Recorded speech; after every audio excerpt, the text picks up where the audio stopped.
Hey y'all, and welcome back to the pod. I tell my students all the time that your brain will convince you that you have your thoughts and things together when in reality you just don't. And you try to put those things down on paper and all of a sudden nothing makes sense anymore. This kind of happened to me for today. I've had this on the plan for a while for July 4th. It's a children's biography of Abraham Lincoln. And then I realized that Abraham Lincoln has absolutely nothing to do with the 4th of July. He's the Civil War, not the American Revolutionary War. And I somehow convinced myself that he was an important figure in this. But I guess it's kind of like in Tolkien, the War of the Last Alliance. You have the War of the Last Alliance, but when you refuse to destroy the ring, you know that you have to eventually have the War of the Ring. And so the same thing, right? Revolutionary War, Civil War, and then our upcoming second Civil War. But without Lincoln's resolve, his steel, his charisma, we don't have a country today, if we still have a country today. So I'm going to go with it. I think it still works. Though I can't help but think that in this analogy, I've somehow created Abraham Lincoln as the world's tallest hobbit. Either way, I am very excited to jump into this book, and I will see you after the break.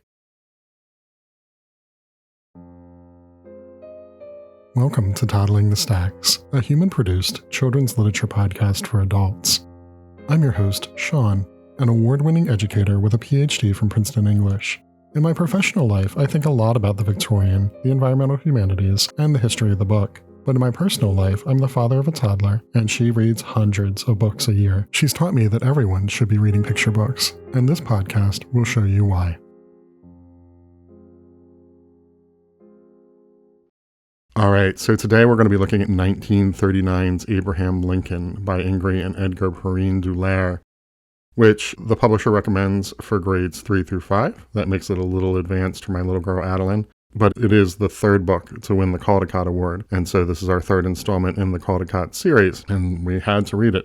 The D'Aulaires are famous for their children's work, which includes a fair few of these sorts of biographies, but also gets into imaginative books about the troll legends of Ingri D'Aulaires' native Norway. And one of these is their 1972 Book of Trolls, which was recently named an essential book to read before the age of 10 by the New York Times Style magazine, so they're still very operant in the zeitgeist today.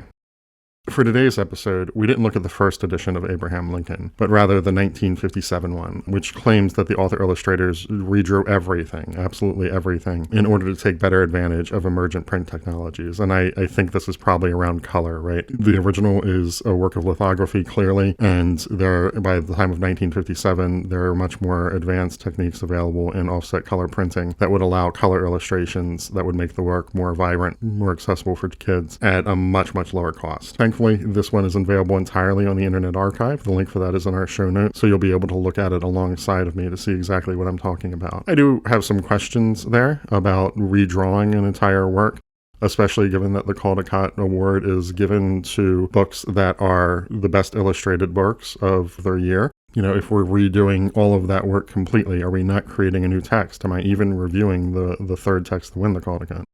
I don't know. But I'm going to give them a little grace and just assume that this was a reprint to add some color and move on from there.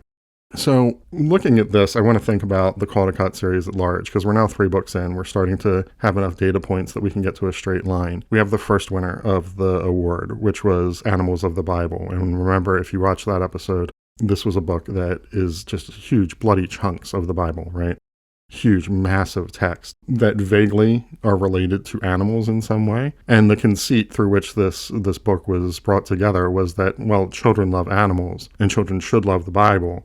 So if we illustrate all of the instances of animals in the Bible and present them alongside the text of the Bible, that will get children to love the Bible as well. And there's no attempt to turn that into something that's more accessible for children. It's just the straight-up King James Version in their face for whatever age group that's meant for. And so real problems there with the text, but the illustrations are intensely good.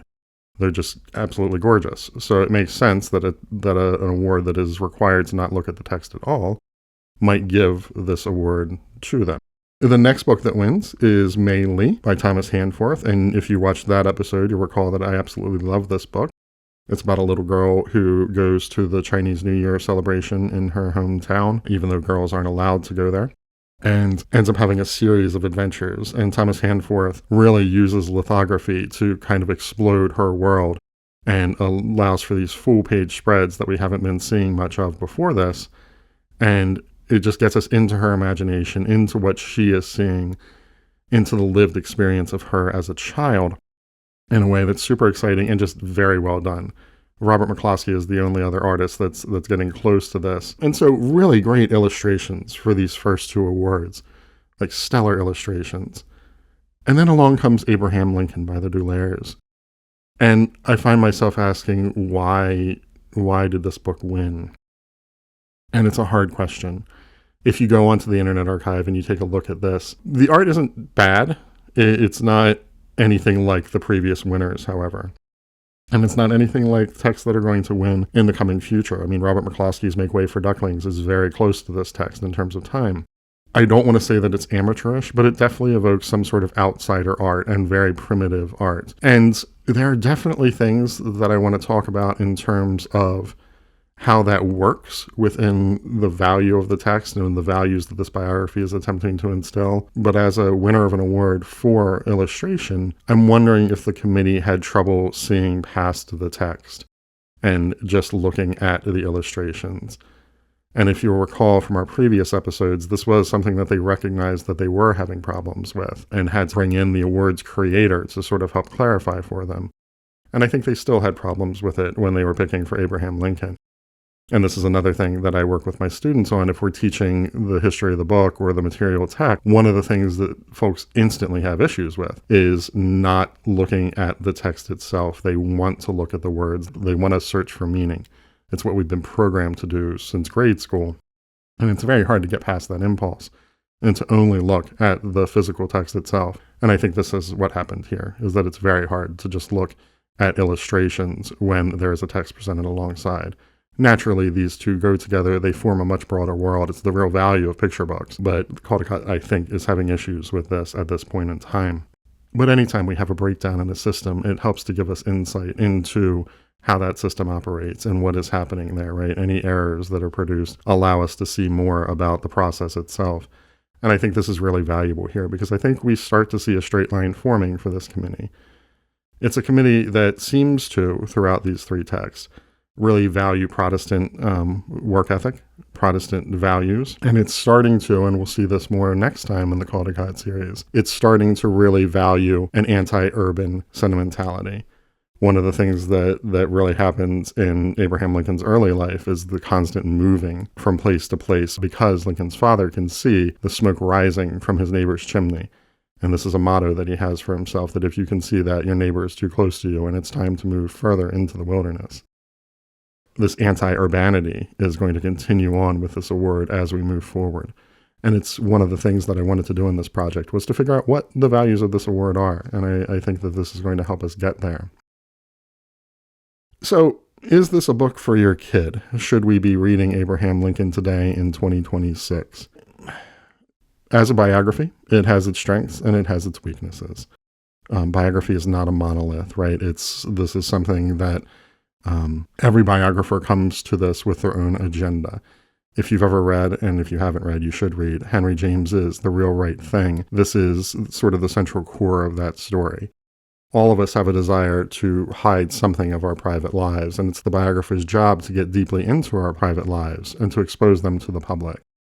But if we attempted to do that completely, it would be impossible, right? Even like Forrester's Life of Dickens, which is kind of exhaustive in many ways, alludes a lot. We can't all have like an individual Truman Show about us, or that's all we would ever get done is reading the biography of one person's life. And the values of the biographer become very clear in what they include and what they exclude. And in that way, all biographies are kind of propaganda, but I think it's a necessary gating mechanism, as I've said. This one specifically teaches children that you can do great things regardless of the circumstances under which you were born. It's a text that starts with Abraham Lincoln's very early life and spends most of the time that it has talking about his childhood and his teenage years. And by the time we get to the presidency and the Lincoln-Douglas debates, the Indian Wars, all of that sort of thing, we're over 3/4 of the way through the book. Most of the time is spent in much earlier situations. It eludes completely, almost, the Civil War itself, everything that Lincoln had to do to keep the Union together, the invasion of federal troops in Maryland, and all the work done in Lincoln's second inaugural address to keep the country together after the war, and the sort of recuperative work that needed to be done then. And of course, also because it's a children's biography, we don't have anything about the assassination. The book just ends on Tad Lincoln holding Abraham Lincoln's hand. We don't have any of the bloody end there. What that does is shows us how Abraham Lincoln becomes who he is in time. The chances for anyone to become an Abraham Lincoln, of course, are infinitesimally small. But we learn through this biography that Lincoln consistently was interested in fairness. He was interested in education. He was interested in working hard. And not for nothing, sort of innate features, he was a very large man who was very strong, qualities that garnered him respect. We can't control those last things, right? But we can control the interest in fairness and equity and equality. We can control our work ethic, and we can control our destinies in a lot of ways, because we see that Lincoln comes from nothing and just grows up into something very special. And I think that that's a great thing to teach children, especially today, when we see so many avenues for them closing and the worldview becoming bleaker in a lot of ways, is that even the smallest person, to get back to Tolkien, can change the course of the world. And Abraham Lincoln teaches that. And this is where I think the art really does shine and work very well with the text. And again, it works with the text to do this, is that through these very primitive, very outsider drawings, we have something that is accessible to young folks, to very young folks who are just learning to do things like draw and color and represent their world in another medium. And you wonder if this had been something that had been drawn by a Thomas Hanforth or a Robert McCloskey, what that would look like. It would be much more inaccessible. It would be much further removed from them. And it would make Abraham Lincoln the sort of iconic character that children in America already know. And this is, I think, a special point. If you aren't an American, you've definitely heard of the name of Abraham Lincoln. But I'm not sure that I can really convey to you what the name means here in this country. Like, every child knows this man's accomplishments. Whether they think that they were good or bad, they know them. And this allows the D'Aulaires to focus not on those accomplishments, but rather on the things, the world building that we see before, and to provide these illustrations that really work well with that. And so in that sense, I think it's a great children's biography. It may feel dated for your kids, but if you expose your kids to a lot of various dates anyway, I think they'll get past that. It is, however, just the length of the text and the subject matter of the text. It is really for those older children. It's you're not going to get this through as a picture book for young kids. But I think that you should check it out. I want to end here on a slightly tangential note, as I started off with. This episode comes out shortly before the United States' 250th birthday. And I want to wish us a happy birthday.